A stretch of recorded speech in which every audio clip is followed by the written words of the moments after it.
여러분 안녕하십니까? 불법 현수막이 시가지 미관을 크게 해치고 있지만 수거는 제대로 되지 않고 있습니다. 포항시가 이달부터 불법 광고물을 수거해오면 현금으로 보상하는 제도를 도입했지만 벽보와 전단지만 해당되고 정작 현수막은 대상에서 빠져 있습니다. 보도에 김철승 기자입니다. 지난 설 연휴를 앞둔 포항시가지, 아파트 분양 현수막이 무더기로 내걸렸습니다. 긴 띠를 이루듯 마구 설치돼 철거에 애를 먹었습니다. 하루에도 몇 번씩 이렇게 현수막이 걸리는 곳이 있다 보니까 혼자서 한 분이 다 정비하기가 어려움이 있습니다. 불법 현수막이 도를 넘게 설치된 것은 지난해부터 아파트 분양이 번물 터지듯 하면서 시작됐습니다. 올 들어 포항시가 산정한 불법 현수막 과태료만 34건에 1억 4천여만 원. 광고 대행사나 개인에게 부과했지만 이들이 홍보한 아파트는 현대 리버카운티 주택조합, 대잠 코아루, 흥해 서이스타힐즈 주택조합, 포항자이, 우방 아이유쉘 등입니다. 올 들어서만 적게는 2번에서 많게는 6번이나 불법 광고를 한 것입니다. 포항시는 불법 광고물을 정비하기 위해 종전에 쓰레기 봉투로 보상하던 것을 이달부터 최대 20만 원까지 현금으로 보상할 수 있도록 했습니다. 그런데 대상은 벽보와 전단지 등으로 정작 도시 미관을 가장 심하게 해치는 현수막은 빠져 있습니다. 필요한 예산 1억 3천여만 원을 확보하지 못했기 때문입니다. 조례 제정이 원래 1월 21일자로 조례 개정이 됐기 때문에 추경 예산 확보 후에 시행할 예정입니다. 포항시는 다른 지역에서 현수막 수거 보상제가 큰 효과를 거둔 것을 확인하고 이르면 4월쯤부터 이를 도입하기로 했습니다. MBC 뉴스 김철승입니다. 포항시는 생활하수를 처리한 뒤 남는 찌꺼기인 하수 찌꺼기를 건조시켜 화력발전소의 보조 연료로 재활용하고 있는데요. 벌써 올해로 4년째인데 폐기물도 처리하고 수익도 올려서 일석이조의 효과를 얻고 있습니다. 장성훈 기자가 보도합니다.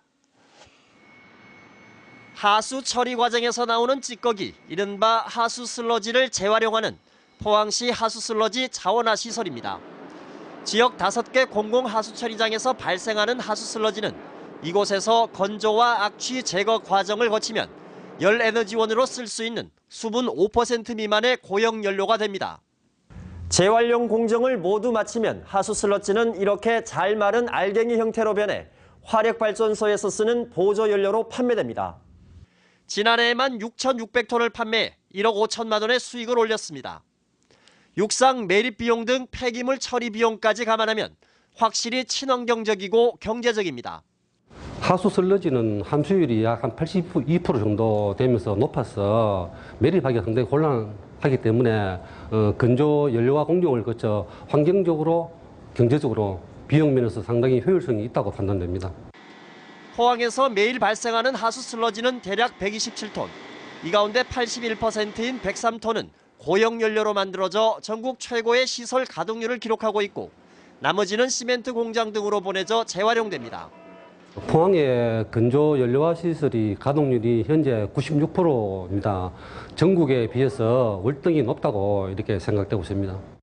포항시는 런던 협약에 따라 지난 2013년부터 하수 슬러지의 해양 투기가 전면 금지됨에 따라 178억 원을 들여 1일 130톤 처리 용량의 하수 슬러지 자원화 시설을 지어 지난 2012년 하반기부터 가동해 오고 있습니다. MBC 뉴스 장성훈입니다. 포항시 흥해읍 덕실리 앞 7번 국도에서 오늘 저녁 6시 50분쯤 트레일러로 운반 중이던 지하수 1000공기가 넘어지면서 시내 버스를 덮치는 사고가 발생했습니다. 이 사고로 버스에 타고 있던 승객 1명이 숨지고 16명이 중경상을 입어 인근 병원에서 치료를 받고 있고 경찰은 트레일러 기사를 상대로 정확한 사고 경위를 조사하고 있습니다. 대구시와 경상북도가 서울에서 2016 중국인 대구 경북 방문회해 선포식을 열었습니다. 대구 경북이 상생협력의 하나로 중국인 관광객을 지역에 유치하기 위해 손을 잡은 겁니다. 박재영 기자가 취재했습니다. 우리나라 전체 외국인 관광객의 45%를 차지하는 중국인 관광객. 하지만 서울과 제주에 집중되다 보니 대구 경북의 인지도는 낮고 방문 또한 적은 게 현실입니다. 대구 경북으로! 대구시와 경상북도가 서울에서 중국인 관광객 유치를 위해 올해를 중국인 대구 경북 방문의 해로 선포했습니다. 대구시와 경상북도는 중국 현지 여행사 4곳과 업무 협약을 맺고 캠투어, 홍보비 등을 지원해 중국인 관광객을 대거 유치할 계획입니다. 인프라들을 계속해서 만들어 간다면은 대구 경북이 중국인들의 한국 방문 관광의 중심으로 갈 수 있다 이렇게 생각하고 있습니다. 현지 광고와 SNS 등으로 중국 내 홍보를 대폭 강화하고 K-팝 댄스 대회 등 이벤트를 열어 대구 경북을 알리는 데도 주력합니다. 또 대구의 쇼핑 자원과 의료 관광, 경북의 청정 자연과 유교 문화를 결합해 다양한 상품과 관광 코스를 개발하고 대구 공항의 전세기 노선도 확대해 중국인들의 발길을 잡을 계획입니다. 이번을 계기로 관광 발전에 변화를 기하도록 하겠습니다. 중앙정부와 끝없이 교감해서 많은 분들의 이견을 모아서 발전시키도록 하겠습니다. 행사에 참석한 중국 대사는 한중 관계의 발전을 위해 민간 부분의 협력을 강조했습니다. 相互理解和友好情谊的最自然、最有效的途径。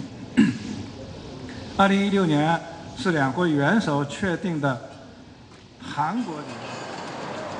중국인 관광객들이 자주 찾는 청계 광장에는 대구 경북 방문의 해 조형물이 설치돼 대구 경북을 알리는 역할을 하게 됩니다.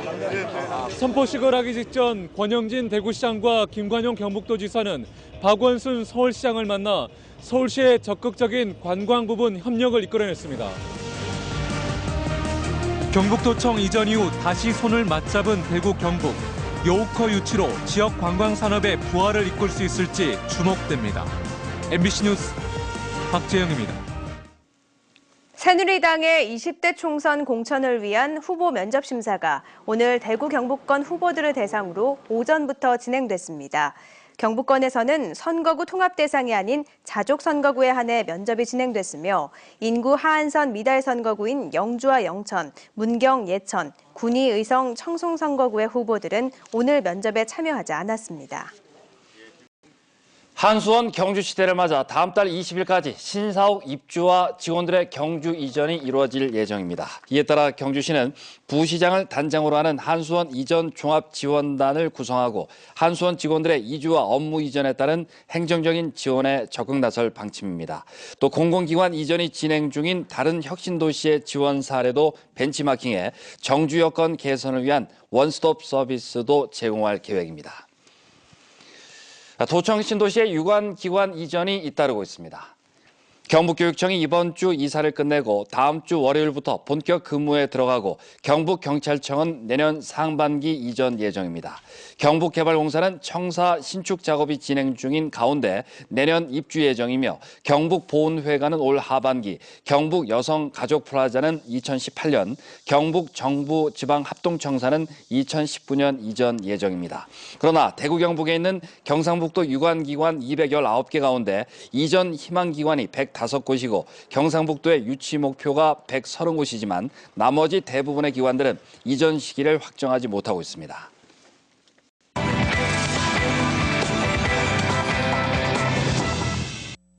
이유환과 남관, 앙리마티스와 야오이 쿠사마, 미술인이 아니라도 낯익은 화가들인데요. 지역에서 보기 드문 문학과 어우러진 미술작품 소장전을 김가영 아나운서가 소개합니다. 갈매빛 바다에 움트는 초승달, 눈 내린 경주의 솔숲, 언제나 곧게 쏟아지는 폭포는 그저 바라만 봐도 좋습니다. 날렵한 선들이, 화려한 색채들이 액자 밖으로 뚝뚝 흘러내릴 듯합니다. 성모의 눈물을 보며 오히려 위로를 받고 다양한 얼굴들에서 자신의 내면을 살핍니다. 유화와 드로잉, 판화와 조각, 사진까지 다양한 작품을 수집해 소장전을 연 사람은 지역의 시인입니다. 30년 넘게 제품에 있던 그림들을 전시하면서 지역 문화예술의 작은 의미가 되고 또 문학과 미술이 우리네 일상의 힘과 기쁨이 되었으면 합니다. 이번 소장전에는 시인의 시는 물론 톨스토이와 제임스 조이스의 초상, 박목월의 첫 시집과 육사의 시집 등 130여 점이 전시됩니다. 이 밖에도 창작 뮤지컬 러브트롤로지 청춘이 포항 아트센터에서 열리고 있고 다음 주부터 김호연 작가의 개인전을 경주 라우갤러리에서 만날 수 있습니다. MBC 뉴스 김가영입니다. 경북 선거관리위원회는 허위 경력을 언론 등에 공표한 20대 총선 새누리당 포항북구 예비후보 A씨를 대구지방검찰청 포항지청에 고발했습니다. 경북선관위는 A씨가 지난달 11일 기자회견을 하면서 청와대 고위공무원단 임명과 차관급 모 위원회 위원장 4년이라고 경력을 소개했는데 확인 결과 고위공무원단에 임명된 사실이 없고 모 위원장도 차관급으로 볼 수 있는 근거를 확인할 수 없었다고 밝혔습니다. 또 이런 허위 경력을 페이스북 등에 게시한 혐의로 A씨의 측근 1명도 검찰에 고발했다고 덧붙였습니다. 포항시 흥해읍 마산리와 북송리 등 7개 마을 주민들은 현재 추진 중인 흥해 우회 도로를 둑방형이 아닌 평면형으로 건설해 줄 것을 요구했습니다. 주민들은 높이 8m로 흙을 쌓아 우회 도로를 내면 삶의 질이 떨어지고 집가 등이 하락된다며 평면 도로를 요구하고 3,000명의 서명을 받은 데 이어 반영되지 않으면 전 은민들과 함께 대응하기로 했습니다. 이에 대해서 부산국토관리청은 평면으로 도로를 내면 신호등이 생겨 교통 정체 해소라는 취지가 훼손된다며 난색을 표하고 있습니다. 흥해읍 성곡리에서 용천리를 잇는 흥해 우회도로는 길이 6km, 폭 21m로 지난해 시작돼 오는 2021년 준공될 예정입니다. 20대 총선 선거구 획정위가 오늘 회의에서도 선거구 획정을 위한 합의 도출에 실패했습니다. 획정위는 오늘 오전 전체 회의를 개의했지만 경북의 안동 예천 선거구 통합 등에 대해 위원 간 의견 차이를 좁히지 못했습니다. 획정위는 연일 이어지는 회의로 피로가 누적돼 오늘 오전까지 회의를 마치고 내일 오후 2시에 회의를 재개하기로 했습니다. 이에 따라 당초 오늘 처리될 예정이던 선거구 획정안 등의 공직선거법은 오는 29일 본회의에서 처리될 것으로 보입니다. 이번 주는 봄의 문턱에서 겨울이 심수를 부렸는데요. 꽃샘추위는 물러갔지만 주말과 휴일에는 눈이나 비 소식이 있다고 합니다. 자세한 날씨 민미경 기상캐스터입니다. 네, 이번 주에는 꽃샘추위가 기승을 부렸는데요. 추위가 풀리면서 주말이 되면 나들이 가야지라고 생각하시는 분들 많으셨죠. 아쉽게도 주말 동안에 눈이나 비 소식이 있습니다. 토요일에는 울진과 영덕에서 1에서 5cm의 눈이 내리겠습니다. 이후에는 하늘이 개면서 낮 동안의 날씨로 인한 불편함은 없겠습니다. 기온도 크게 떨어지지 않아서요, 온화하겠습니다. 하지만 일요일 밤에는 경북 동해안에 눈이나 비 소식이 있어 주말 계획 시 참고하셔야겠습니다. 울릉도 독도에서는 내일 구름 많겠고요. 오전에는 가끔 눈이 내리겠습니다. 이후 일요일 밤에는 눈이나 비가 내리겠습니다. 자세한 지역별 날씨 알아보겠습니다. 내일 경북 동해안 지역은 대체로 흐린 가운데 눈이 오다가 아침에 그치겠습니다. 경북 북부에서는 많은 눈이 쌓이는 곳도 있겠습니다. 내일 아침 최저기온 울진과 영덕 1도, 포항 3도, 경주 영하 1도, 한낮에는 포항 10도, 경주와 영덕 8도를 보이겠습니다. 울릉도 독도에서는 구름 많이 지나겠고요. 오전 시간대 가끔 눈이 오겠습니다. 아침 기온은 울릉도 1도, 독도 3도, 낮 최고 기온은 울릉도 4도, 독도 5도가 되겠습니다. 내일 바다에서도 비나 눈이 오겠습니다. 물결은 동해 전해상에서 최고 3m까지, 동해 중부 먼바다에서 높게 일겠습니다. 눈과 비가 그친 이후에는 당분간 구름만 지나겠고요. 기온도 서서히 계속해서 오르겠습니다. 날씨였습니다. 한국농업경영인 경상북도연합회는 성명을 내고 여야가 합의한 선거구 획정 기준에 따르면 경북의 농어촌 지역구는 2석이 없어지게 된다며 농업 분야 인재의 국회 진출 가능성이 더 좁아질 것이라고 우려를 나타냈습니다. 이번 선거구 획정 합의는 오로지 인구수 기준만을 반영함으로써 농어촌에 불리한 입법, 행정 조치와 예산 편성이 우려된다며 여야 정치권이 각별한 관심을 가지고 농업계 인사의 국회 진출에 힘써줄 것을 촉구했습니다. 박명재 의원은 오늘 국회 본회의장 앞에서 테러 방지법 처리에 반대하며 무제한 토론에 나선 야당에 맞서 피켓 침묵 시위를 했습니다. 박 의원은 대한변협도 테러 방지법에 인권 침해 우려가 없다는 의견을 밝혔다며 야당이 국민의 목숨을 볼모로 국민 안전을 팽개치고 정쟁에 몰두하고 있는 건 있을 수 없는 일이라며 피켓 시위의 이유를 밝혔습니다. 포항 스틸러스 15세 이하 팀인 포항 제철중학교 축구팀이 오늘 전북 군산에서 열린 2016 금석배 중학교 축구대회 결승전에서 인천 광성중학교를 2대 0으로 물리치고 우승을 차지했습니다. 포항 유소년팀인 이번 대회에서 7경기를 치르는 동안 22득점 2실점을 기록하며 유소년 축구 최강자의 모습을 보여줬습니다.